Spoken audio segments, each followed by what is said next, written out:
خوتي السلام عليكم ورحمة الله تعالى وبركاته. نبدأ بسم الله. خوتي بغيت نقول لكم واحد الفكرة اللي هائلة.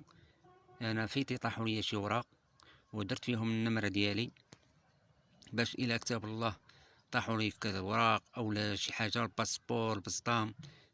كنتمنى من الناس الاصدقاء ديولي وجميع الناس في المغرب اللي عنده شي بسطام يدير فيه النمرة ديالو، باش الى كتاب الله وطاح لك البسطام ديالك او الوراق ديالك، يقدر هذاك السيد اللي صاب هذوك الوراق وهذاك البسطام يتصل بيك في اقرب وقت. انا طاحوا لي في واحد المدينه خوتي بعيده والله العظيم، وطاحوا لي واتصل بيا داك السيد قال لي واش هاد الوراق طاحوا لك شي وراق؟ قلت لي سيدي راه طاحوا لي الوراق. قال لي اشنو فيهم؟ قلت له ودير فيهم الامانه 500 درهم وشنو فيهم. قال لي هما عندي وغادي نصيفطهم لك ان شاء الله. قلت له شوف خذ ديك الامانه. قال لي لا ما ناخذهاش. قلت لي غير خذها. قال لي لا. صافي صيفطهم ليا وجابهم ليا باقرب وقت.